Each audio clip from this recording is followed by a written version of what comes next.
Welcome back to Malevolent Elephant. Today we're going to talk about clowns, and more specifically Pennywise the Clown. The new trailer dropped for the first of two upcoming adaptations of Stephen King's It. And boy oh boy, it didn't disappoint. I mean, this thing is terrifying. So join me as I go over 5 facts about Pennywise.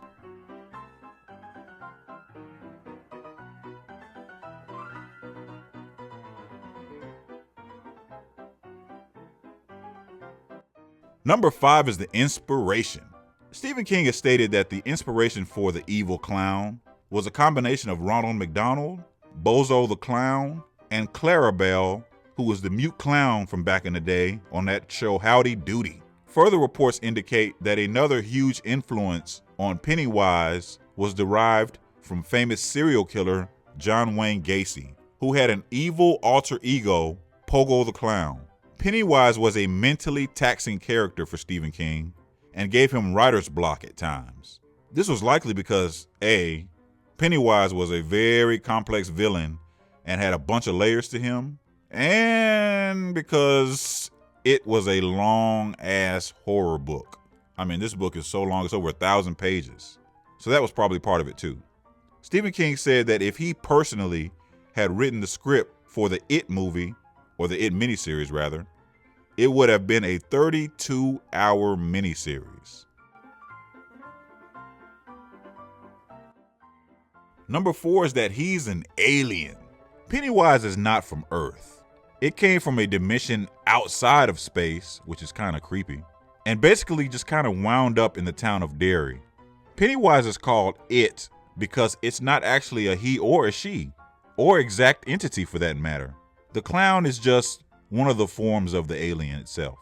Pennywise hibernated in Derry until the year 1715, returning every 30 years to feed. The clown's preference is children because children are easier to manipulate. Man, let me tell you something. That's creepy stuff. I hate clowns with a passion. Wouldn't say I'm phobic of them, but yeah, I hate them. Number 3 is Tim Curry. You can't talk about Pennywise without talking about Tim Curry. You know, even though when you get down to it, the 1990 adaptation of It was actually not very good, especially when you watch it as a grown-up. But one thing was clear, Tim Curry himself was brilliant. So much so that when news dropped that Bill Skarsgård would be the new Pennywise for the upcoming remake, fans were very, very upset.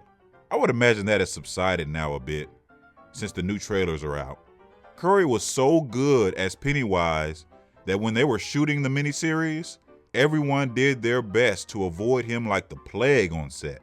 Alice Cooper was originally supposed to play the clown, and I'm so glad he didn't, thank goodness. The role is perhaps Tim Curry's defining role of his career, so trust and believe that Skarsgård has some very large shoes to fill. Tim Curry would spend many hours in full makeup and costume, even when they weren't filming. By the way, the hair from the clown that Tim Curry played in the 1990 adaptation, that hair was actually his. Man, talk about dedication. Amazing. Number 2 is clown fear. A study was done on 250 children ages 4 to 16, done by the University of Sheffield in England.